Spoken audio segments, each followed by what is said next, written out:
lo que es normal. Para saber de cómo se trata una patología tenemos que saber realmente lo que es normal. Fíjense que la respiración se compone de una inspiración y una expiración. Eso es lo que se compone la respiración en sí. Inspiración, expiración. Fíjense que hay unos libros y también se los quiero recomendar, los libros que yo leo para aprender un poco más de respiración. Miren, fíjense, por lo menos este Wes es un libro maravilloso para aprender de fisiología respiratoria. De Pauling, ¿ok? Que habla del pulmón de recién nacido, muy bueno. Y de gases arteriales, les recomiendo de Patiño, de gases arteriales. Bueno, con esas 3 simples bibliografías, ustedes pueden comprender mucho más de lo que es la parte respiratoria del recién nacido. Fíjense que en una de esas referencias bibliográficas menciona que para llenar el pulmón de recién nacido se necesita 3 tiempos inspiratorios. Cada tiempo inspiratorio, por darle un ejemplo, equivale a 0,15 segundos. Pero eso no llena el pulmón completo. Cuando digo la fase inspiratoria, digo esto. Eso es la fase de inspiración. Pero un solo tiempo no llena el pulmón completo. Nada más llena 63%. Entonces se habla que se necesita 3 tiempos. O sea, 0,15, 0,15 más 0,15. Eso da 0,45. Para llenar el pulmón casi el 99%.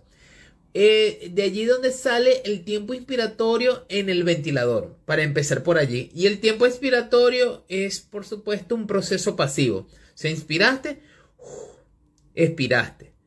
Entonces, esa fase es importante comprenderla también porque hay muchas patologías que se pueden alterar dependiendo de esa fase.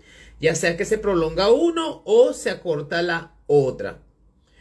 Por otra parte, en cuanto a la fisiología respiratoria, la del recién nacido es muy diferente al del adulto. Por ejemplo, ¿por qué digo que es muy diferente? Y esto quiero aclararlo antes de hablar de las alteraciones. Fíjense ustedes que, por ejemplo, el recién nacido pretérmino o el recién nacido en general tiene respiraciones nasales. A diferencia del adulto, que nosotros podemos respirar tanto por la boca como por la nariz. Y eso es importante aclararlo porque si hay una obstrucción nasal, el bebé va a presentar dificultades. ¿Por qué? Porque tiene respiraciones nasales. Por otro lado, estos recién nacidos tienen una inmadurez. Por ejemplo, en los cartílagos no están bien formados, están inmaduros. Y esto lo hace proclive a ciertas obstrucciones y estas obstrucciones lo hace proclive a apneas. El recién nacido, más pretérmino que el atérmino, no se estimula o no estimula las respiraciones o el aumento de las respiraciones por la retención del CO2. El sistema nervioso central está muy maduro para activarse con el acúmulo de CO2. Pero eso lo vamos a tocar más adelante. Por otro lado, también los pretérminos tienen una mayor rigidez pulmonar. Estamos hablando de pulmonar, estamos hablando de menos distensibilidad y esto también es menos compliance y esto va a meritar que el recién nacido tenga o necesite que se le dé mucha presión cuando tiene ciertas patologías como el SDR del pretérmino. Entonces, ya sabiendo estos pequeños detalles que son grandes diferencias del recién nacido, podemos empezar a hablar de ciertas valores normales o situaciones normales que vamos a ver en el recién nacido. Fíjense ustedes que esto también de valores normales puede cambiar entre edad gestacional y edad gestacional. Por ejemplo, tanto la frecuencia respiratoria como la frecuencia cardíaca, por lo general, es inversamente proporcional a la edad gestacional. ¿Qué quiero decir con esto? Que si el bebé tiene menos edad gestacional, probablemente la frecuencia cardíaca y la respiratoria sean un poco más alta comparado con el recién nacido a término, que posteriormente se van regulando. Todo nacimiento va a tener una respiración irregular posteriormente a la estabilización y a la adaptación al medio extrauterino. Va a empezar a estabilizarse, a tomar la oxigenación y allí va a empezar a respirar normalmente. Pero por lo general, entre menos edad gestacional, probablemente los valores sean mucho más altos. Pero ¿cuáles son los valores estándar, valores normales de la respiración? Bueno, se habla que un valor normal de respiración recién nacido está entre 30 y 53 respiraciones por minuto. Ese es el valor normal del recién nacido. De ese valor nosotros podemos tomar las alteraciones que pudiéramos encontrar y analizar por qué se está dando esas alteraciones. Entonces, si yo digo que los valores normales están entre 30 y 53, eso lo que vamos a llamar eupnea, o sea, normal, 30 a 53. Ahora bien, ya todo cambia cuando empieza a hacer frecuencia respiratoria más baja o a hacer frecuencia respiratoria más alta. Cuando el bebé empieza a hacer respiraciones más bajas, ahí la llamamos bradicnea, que serían, según los valores que ya habíamos dado anteriormente, valores menores a 30 frecuencias respiratorias por minuto. Todo es valorado por minuto. 30 frecuencias, valores por minuto, y este es de una forma regular. 30. No necesariamente una bradicardia es patológica, porque también tenemos que evaluar la situación donde estamos viendo esa bradicnea, porque nosotros pudiéramos estar evaluando al recién nacido al momento que está muy dormido o dormido profundamente. Pudiéramos estar evaluando al bebé cuando, por ejemplo, pudiera estar sedado también, es una mala evaluación, o un recién nacido que se les pudiera estar dando ciertos medicamentos que pudiera disminuir la frecuencia o el estado de conciencia. Siempre tenemos que evaluar por qué el bebé está disminuyendo la frecuencia respiratoria. Ahora, por otra parte, la taquipnea, que se habla de 53 o mayor a 53 respiraciones por minuto. Fíjense que aquí me voy a detener más que la bradicnea, la taquipnea, porque todas las alteraciones respiratorias en el recién nacido cursa con taquipnea, con excepción a la apnea, porque la apnea es ausencia de la frecuencia respiratoria. Ahora bien, la taquipnea, cuando digo que casi todas cursa con taquipnea, ahí estamos hablando del SR de pretérmino, cursa con taquipnea transitoria recién nacido, que su propio nombre lo dice, pero como quiero nombrar las alteraciones, aquí lo estamos nombrando. El síndrome de aspiración meconial también cursa con taquipnea. La hipertensión pulmonar persistente recién nacido también cursa con taquipnea. Entonces, todas estas alteraciones cursan con taquipnea. Ahora, relacionar esa taquipnea con otra patología o otro punto de base es que nos va a ayudar a hacer el diagnóstico que está padeciendo el recién nacido. Por ejemplo, si cursa con taquipnea y el bebé está haciendo lo que llamamos un quejido expiratorio, nosotros podemos inferir que puede ser un SDR pretérmino, que esto se verifica con los gases arteriales y las rayos X. Si el bebé está haciendo una taquipnea y se está desaturando, está muy labio, nosotros podemos decir que probablemente sea una hipertensión pulmonar persistente recién nacido. Si nosotros estamos viendo una taquipnea y en las rayos X se ve como medio moteado el pulmón, podemos decir que puede ser un síndrome de aspiración meconial o una neumonía también. Entonces fíjense que la taquipnea no te va a dar el diagnóstico de por sí, te va a dar un signo, y hay muchos diagnósticos que se puede hacer con la taquipnea, pero eso es debido a patologías. Pero la taquipnea también puede producirse por procesos no patológicos. ¿Como cuáles? Como el dolor. El dolor en el recién nacido también puede producir una taquipnea. Y por eso que siempre decimos que nosotros tenemos que cuidar o prevenir el estrés y el dolor en el recién nacido. Porque no es nada más esa taquipnea. Recuerden algo. Cuando un recién nacido pretérmino, menor a 29 semanas, nace, valga la redundancia, él va a tener surfactante, pero no es un surfactante de buena calidad y buena proporción. Si el bebé llega a tener trabajo respiratorio, empieza a respirar mucho más rápido, a esforzarse, a tener hipotermia de paso, ese bebé se va a consumir el surfactante. Por lo tanto, nosotros tenemos que prevenir que el bebé aumente ese trabajo respiratorio. El dolor puede aumentar el trabajo respiratorio, por eso que le traje a colación toda esta información. Entonces, tenemos que tratar que el bebé no haga tanto trabajo respiratorio, regula la temperatura para que no se consuma el poquito surfactante que él pudiera tener, y por supuesto colocarle CIPAP si tiene menos de 30 semanas. Ya aclarando esto, se preguntarán, bueno, pero ¿cómo se toma la frecuencia respiratoria? Bueno, la frecuencia respiratoria se puede tomar de dos formas.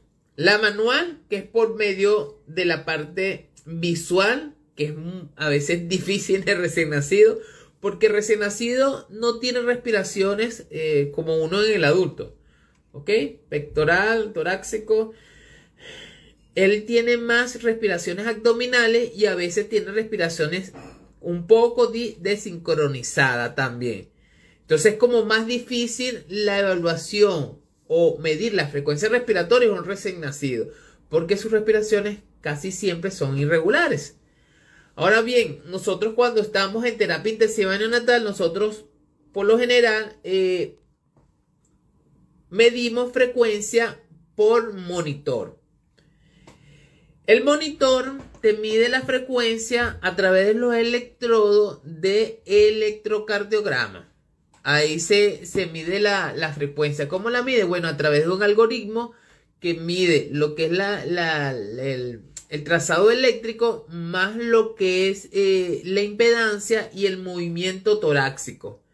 Todos estos elementos se van a unir y te va a dar la frecuencia respiratoria.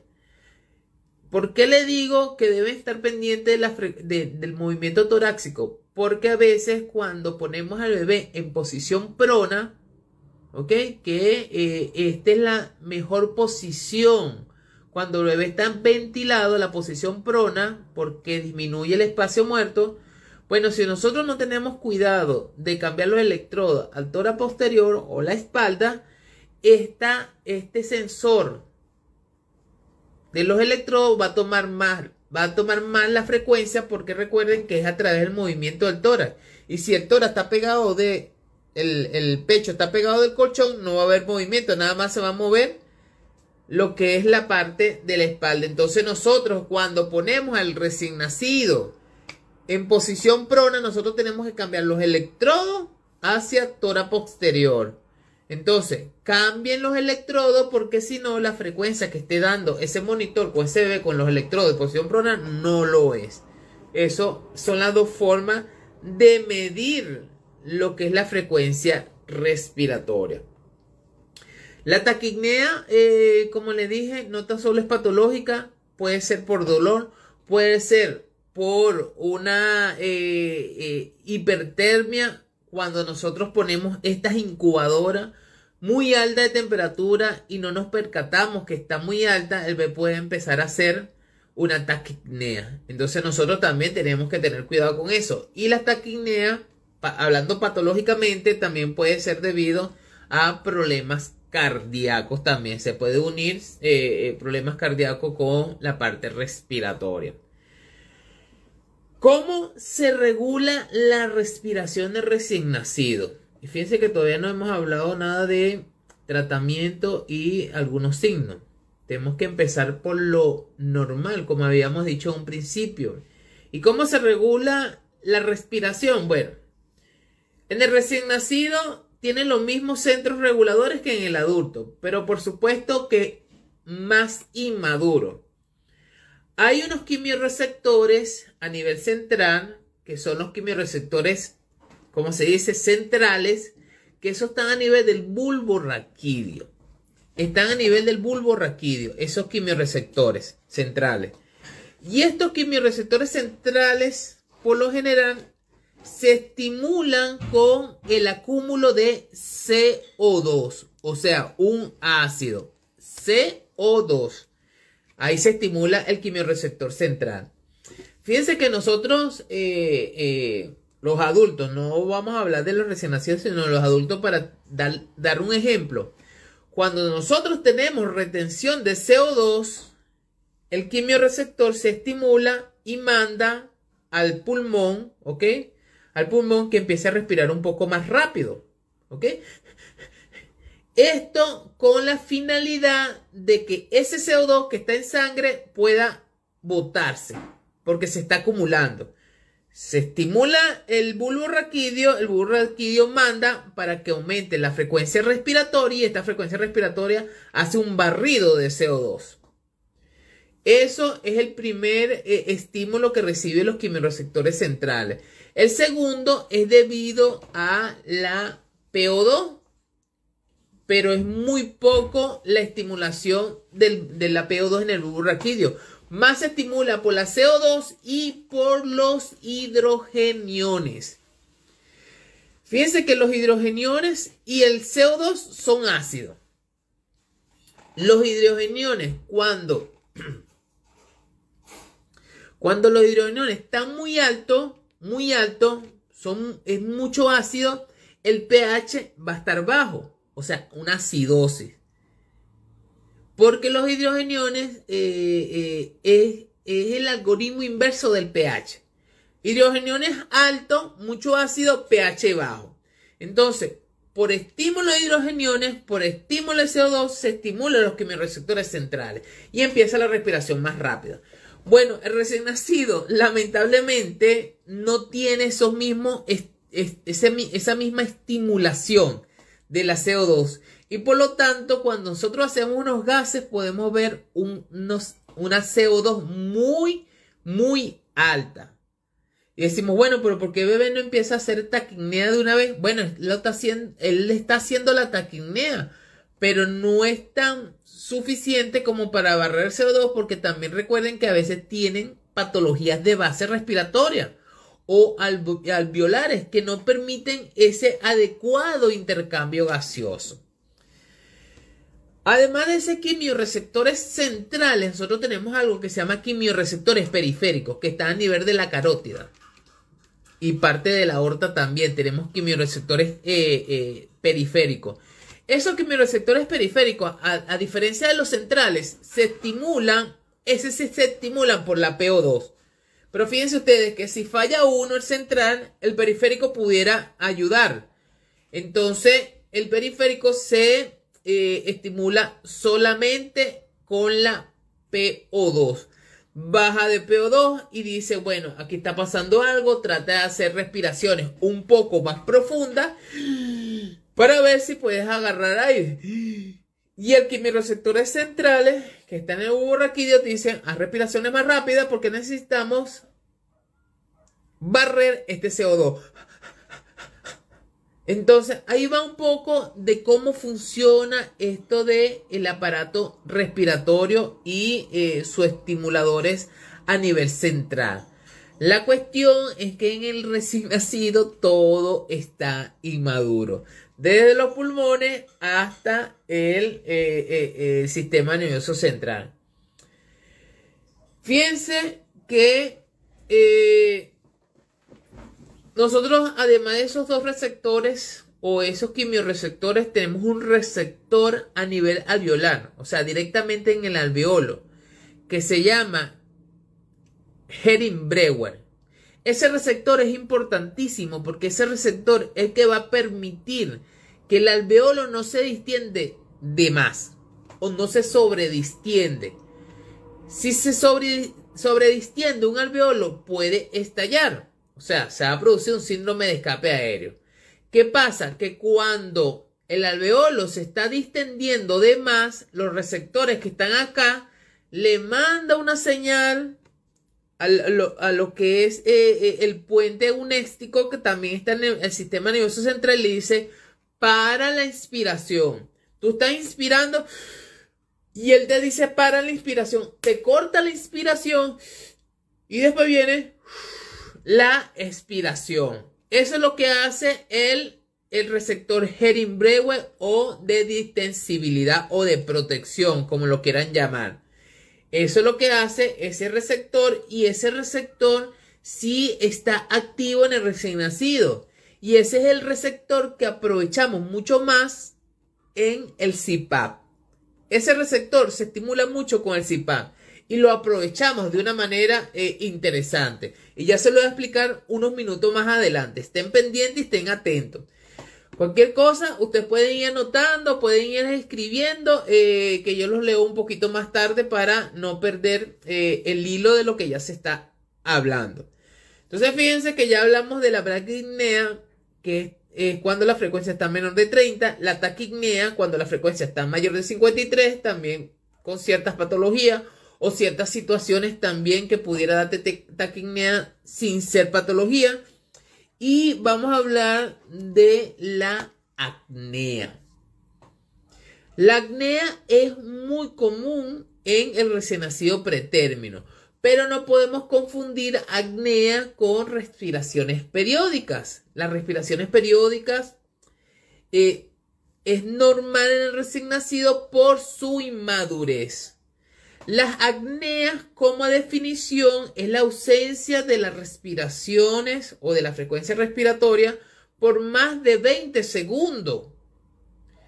Hay otras definiciones que le dicen por más de 10 segundos, pero vienen acompañadas de bradicardia, desaturación y cianosis. Tiene que venir acompañada la apnea siempre de eso, porque si hay una ausencia de respiración, pero no hay bradicardia y no hay desaturación, eso lo podemos clasificar como respiraciones periódicas o respiraciones o ausencia de respiraciones por inmadurez.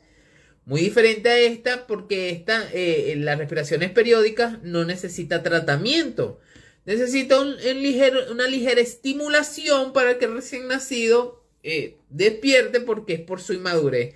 Las apneas no, porque así tú estimulas al bebé, muchas veces no despierta, necesita otro tipo de estimulación. Entonces, fíjense que vamos haciendo la diferencia, y esto es lo que le estoy diciendo yo aquí, son cosas o son parámetros que usted tienen que colocar en el monitor. ¿Qué debo colocar en el monitor? Bueno,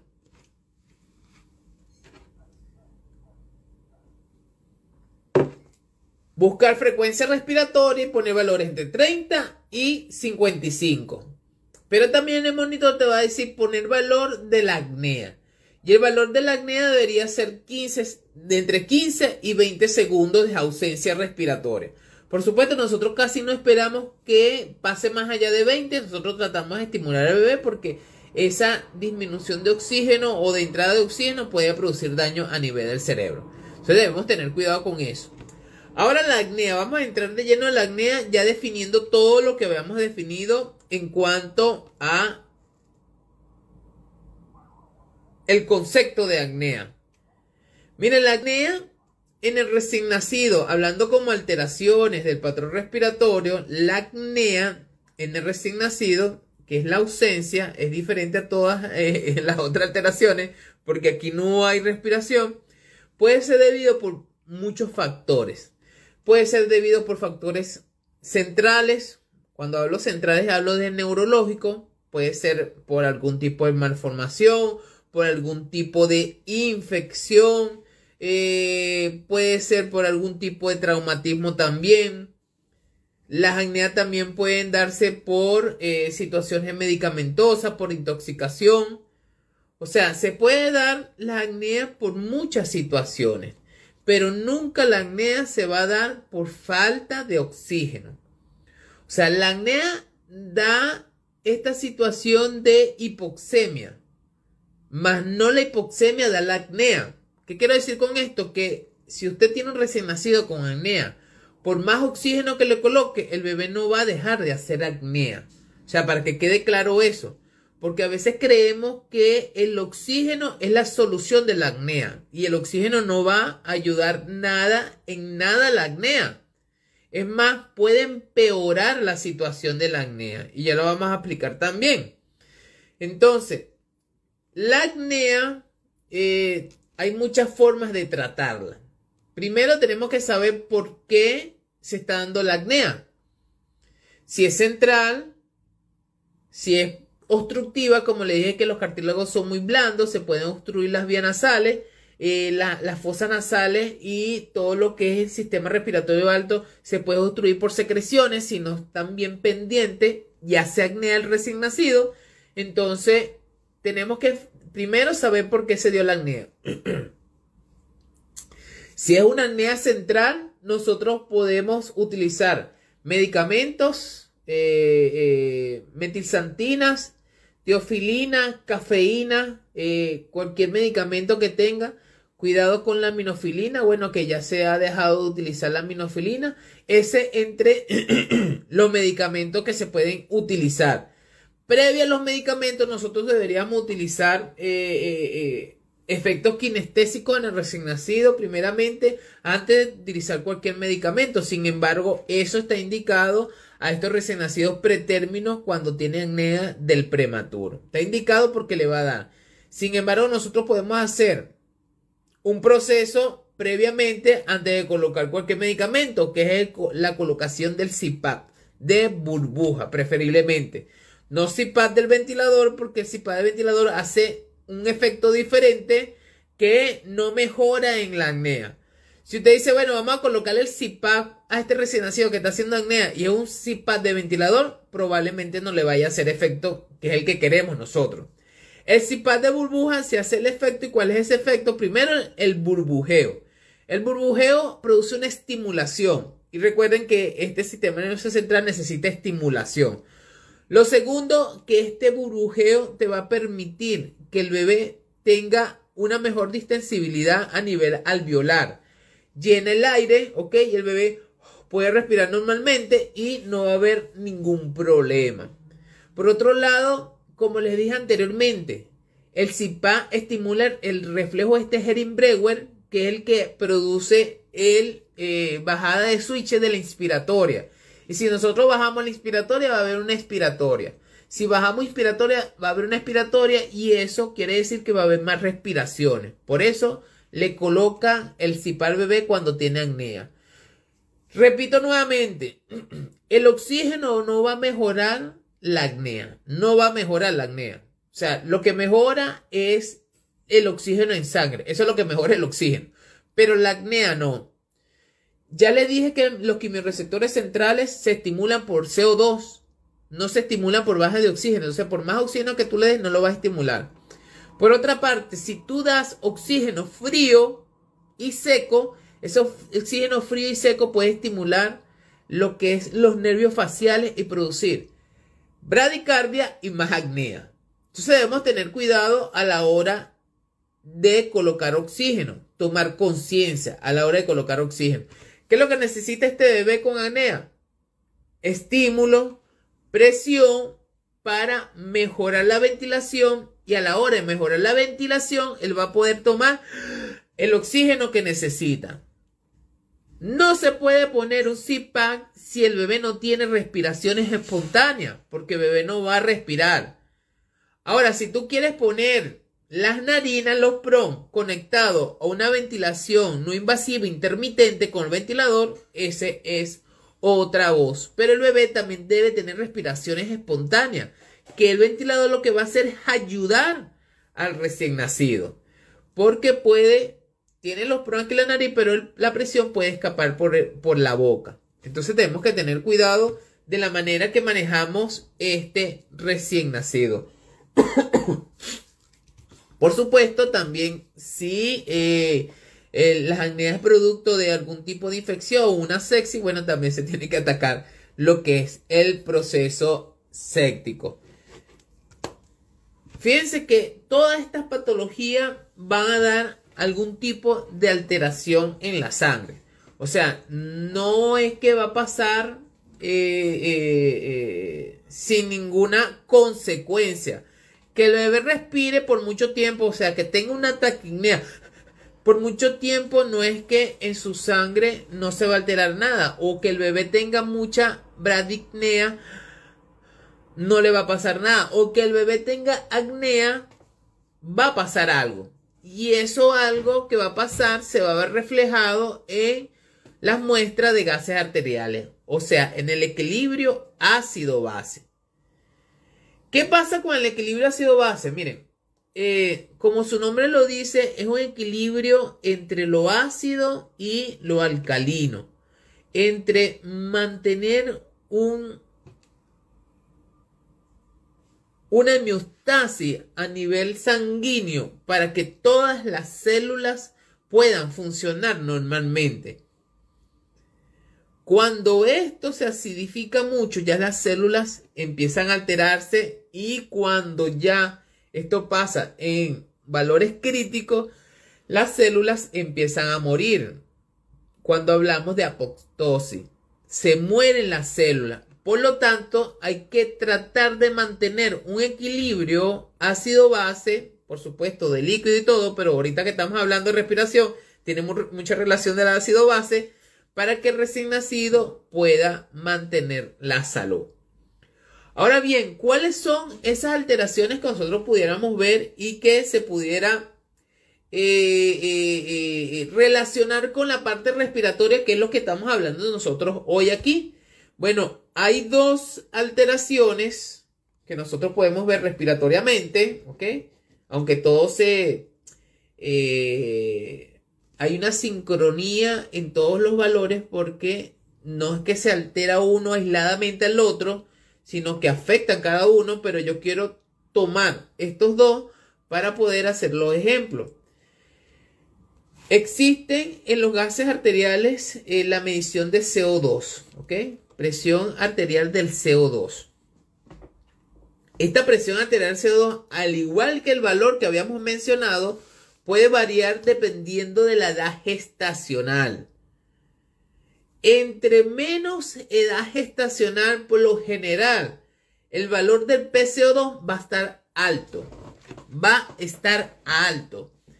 Con esto no quiero decir que este concepto ya está abolido de lo que es la hipercapnia permisiva. Ya no se habla de hipercapnia permisiva, sino se habla de una hipercapnia entre valores normales, pero entre valores normales para su edad gestacional. Porque un recién nacido pretérmino extremo puede tener una PCO2 en 50 y es normal para él, por su edad gestacional. Pero tú ves un recién nacido a término con 50, tú puedes decir que tiene una CO2 muy alta, que hay que actuar porque puede producir daño a este recién nacido. Entonces, por eso que se habla de una PCO2 o una valores del CO2 entre valores normales. Miren, ¿cuáles son estos valores normales de lo que es la PCO2? Vamos a ver aquí, porque por aquí yo lo tengo a la mano. Eso también está publicado en nuestros posts. Pueden buscar en Instagram. Por allí publiqué un cuadro de gases arteriales. Ahí le decía, según la edad gestacional, cuánto debería tener la PO2. Según la edad gestacional, cuánto debería tener la CO2. Según la edad gestacional, cuánto debería tener el exceso de base. Fíjense que para un recién nacido pretérmino, menos de 30 semanas, la PCO2 debería estar entre un rango entre 38 y 50, la PCO2. Para un recién nacido pretérmino entre 36 y 36 semanas, la PCO2 debería estar en un rango entre 35 y 45. Y para el recién nacido a término, la PCO2 debería estar entre 35 y 45, que son los mismos valores que manejamos en el adulto. 35 y 45, esos son los valores normales. Ahora bien, y vamos a tomar esos valores para dar un ejemplo, cuando nosotros tenemos un valor por debajo de 35, estamos hablando del PCO2, ahí ya estamos hablando de una hipocapnia. ¿Ok? Ya estamos hablando de una hipocapnia. Y cuando está por encima de 45, ahí nosotros ya estamos hablando de una hipercapnia. ¿Ok? Hipercapnia es sinónimo de acúmulo de CO2. Hipocapnia es que está muy barrido el CO2 o está muy bajo el CO2. Esto te va a dar ciertas alteraciones respiratorias. Entonces, hipocapnia por debajo de 35, hiper por encima de 45. Esto va a depender siempre de la edad gestacional, eso ya lo mencioné. ¿Qué pasa? Y por qué yo hago énfasis hipercapnia o hipercarbia, también le dicen, porque no deriva nada más de alteración del equilibrio ácido-base. Ya le dije que puede producir mucha alteración del sistema nervioso central y eso es lo que más nos preocupa. ¿Qué pasa en la preocupación de estos valores? Es que cuando tiene un aumento de CO2, por dar un ejemplo, un recién nacido con un SR del pretérmino. Los recién nacidos con SR de pretérmino sabemos que tiene que ver con el surfactante a nivel alveolar. Los alveolos están colapsados y no hay intercambio gaseoso. Como no hay intercambio gaseoso, el oxígeno que viene de afuera, que es inspirado de afuera, no puede llegar al alveolo para que haga ese intercambio. Y por supuesto, el CO2 que está en la sangre no puede salir porque no hay intercambio. Entonces, este CO2 se acumula y este oxígeno no puede entrar. Entonces, ¿cuál es el resultado de estos gases arteriales? Bueno, el CO2 alto y el oxígeno bajo, porque no hay un intercambio gaseoso. Entonces, ahí se va a dar la hipercapnia. Gases arteriales es sinónimo de una acidosis respiratoria. Cuando digo una acidosis, el que el pH está muy bajo. Cuando el pH está por debajo de 7,4, ya hay una acidosis. Y esto viene acompañado de una hipercapnia, entonces quiere decir que el CO2 está muy alto, muy alto. Esto pudiera mejorar considerablemente a la hora que tú coloques surfactante del bebé, pero también pudiera mejorar de una forma u otra cuando tú colocas CPAP también. Aunque el CPAP muchas veces se le ha atribuido que puede hacer retención del CO2 por el acúmulo del PEC que se mantiene en los alveolos. ¿Qué produce la hipercapnia? Bueno, la hipercapnia puede producir hemorragia intraventricular. Eso es una de las cosas que se puede producir a nivel cerebral. Estas hemorragias también pueden producir estos coagulitos que pueden obstruir también los conductos, como el conducto de Silvio, que es por donde recorre lo que es el líquido cefalorraquídeo, y esa obstrucción de esos agujeros, orificios o conductos puede producir una hidrocefalia. Porque si el líquido cefalorraquídeo no circula normalmente hasta donde decimos, hasta la cola de caballo, que ahí es donde se absorbe, si se acumula ese líquido por obstrucción, va a producir una hidrocefalia. Imagínense todo lo que puede padecer o puede pasar a un recién nacido. Eso lo puede producir la hipercapnia. Entonces, por eso que muchos médicos tienen mucho miedo a esto de hipercapnia en el recién nacido, pero no tienen miedo a la hipocapnia. Y esto también hay que tenerle mucho temor. Y ya como le dije, la hipocapnia, que puede también ser una alteración, puede ser una hipocapnia iatrogénica. Por el ventilador, por ejemplo, le ponen mucha frecuencia respiratoria, tiempo inspiratorio es muy corto, tiempo expiratorio muy largo, y el bebé puede caer en una hipocapnia. ¿Qué hace la hipocapnia? No hace tanto de hemorragia como la hipercapnia, pero disminuye el flujo sanguíneo a nivel cerebral. Esta disminución de flujo sanguíneo, por supuesto, como que es el conductor o el vector que lleva los glóbulos, lleva las moléculas de oxígeno, y esto también puede disminuir la oxigenación a nivel cerebral.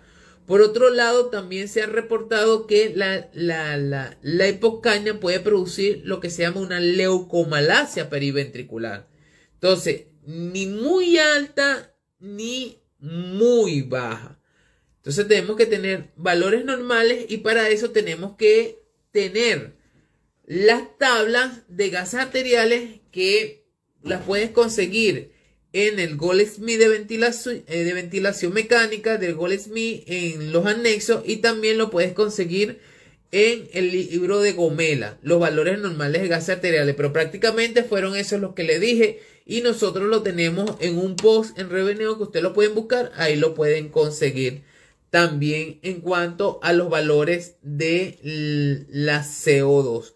No hablo de otros valores porque muchos de los otros valores es por alteraciones renales, y esta quería darla porque era más por alteraciones respiratorias. Como les dije en un principio, si el bebé tiene acúmulo de CO2, no va a tener esa estimulación como lo tiene el adulto.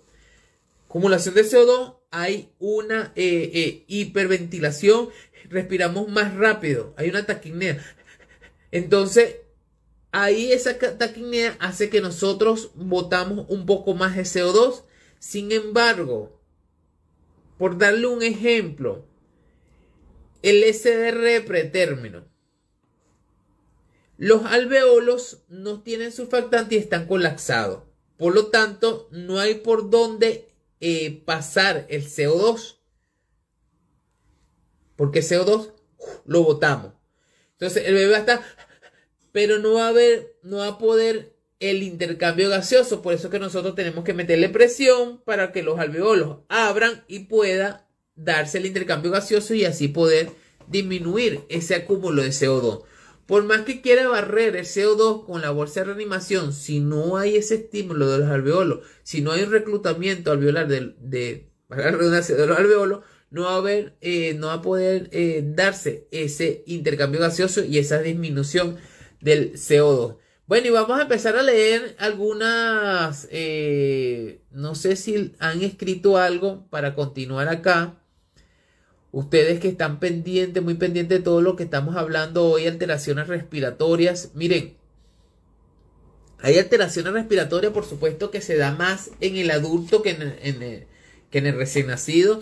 Entonces se han escuchado la respiración Cheyne-Stokes, que respira y después se queda como en apnea.